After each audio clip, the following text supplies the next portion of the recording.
can I ask you for a prediction? If you were advising on that Bank of England Monetary Committee, would you be raising interest rates next time?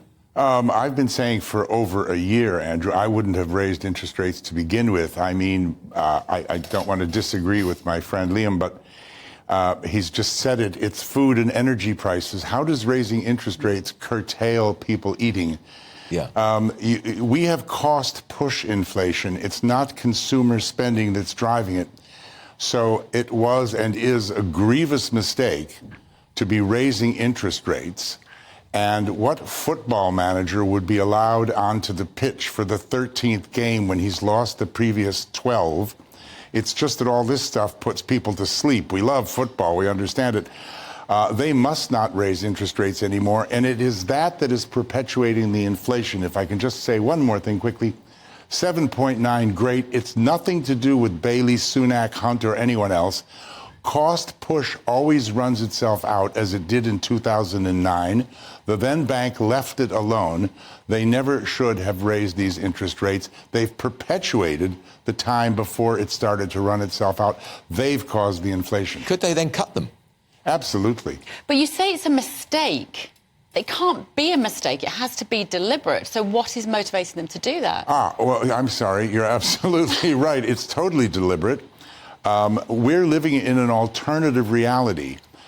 Everybody is talking about the fact that we're going to raise interest rates and combat inflation. I mean, it makes no sense. How many times in over a year do you have to see that it's not working and hasn't happened? So they need to cut back. It's not a mistake. It's deliberate. It's stubborn. It's completely unjustified, and they need to stop. They also need to temporarily reduce VAT, fuel duty, get the banks, as Liam just said, to start passing on some of the huge monies they've received from these interest rates to savers, and a whole lot of other things. And they need to decouple electricity from the gas price, which it has nothing to do with except for 20%. All of that would take a giant chunk, not monetary policy, raising interest rates, lowering it, which takes 2 years to work through. In a week, it would take a giant chunk off our cost of living crisis. Could you be governor of the Bank of England? Because this sounds very, I very interviewed sensible. for the job. Thank you. Did you really? Yeah, I get asked this all the time, but I failed the interview because when they asked me what I would do with the 600 grand, I said, I don't know, so...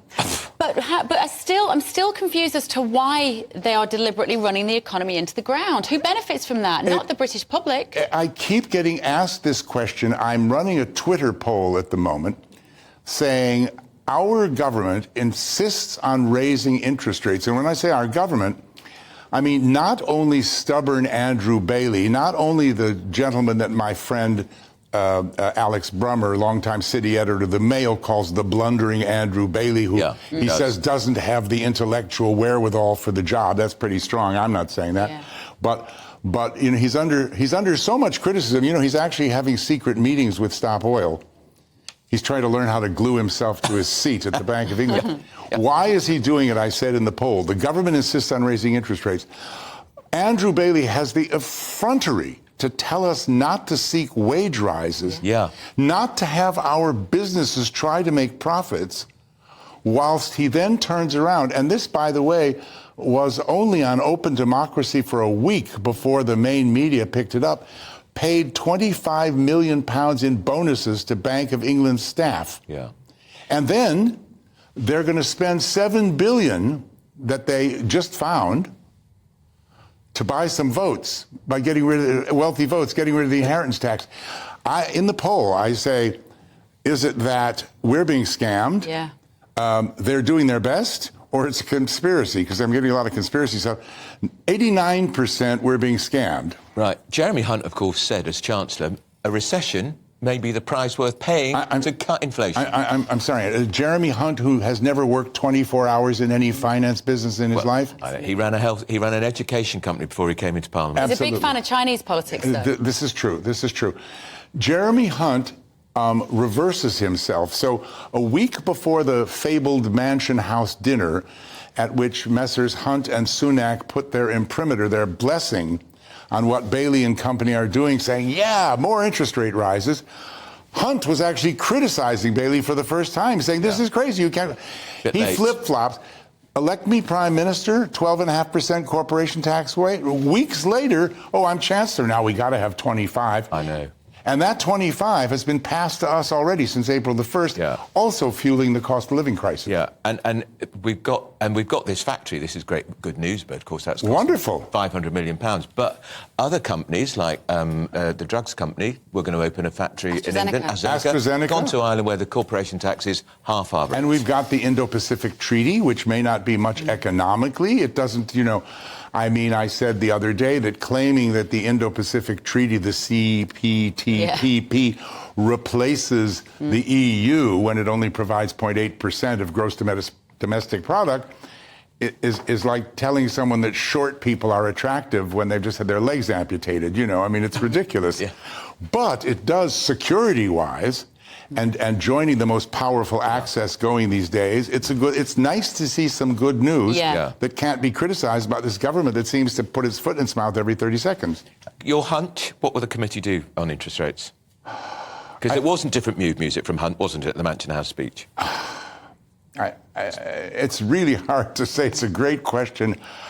I think it's probably 52% in favor of we will hear rousing speeches about why we've got to keep fighting inflation and it'll go up a quarter. I may be wrong. With a view to reducing it next year in the run-up to an election, perhaps? I mean, I do wonder how much of this is playing politics with people. All the stealth taxes. Do you remember the £55 billion dreadful black hole? Ooh. Do you remember that? Liz Truss. 25 of it was stealth taxes, all passed. 30 of it was cuts in defense and education. They all disappeared and got shoved 2 years hence. They weren't real. So it's all building up a war chest to have huge tax cuts before the next general election. People whose mortgages have gone through the roof won't buy it. They won't fall for it. Absolutely. You would think that two gentlemen, Hunt and Sunak, themselves about to be evicted probably in a few months from numbers 10 and number 11 would be more empathetic, wouldn't you? You would.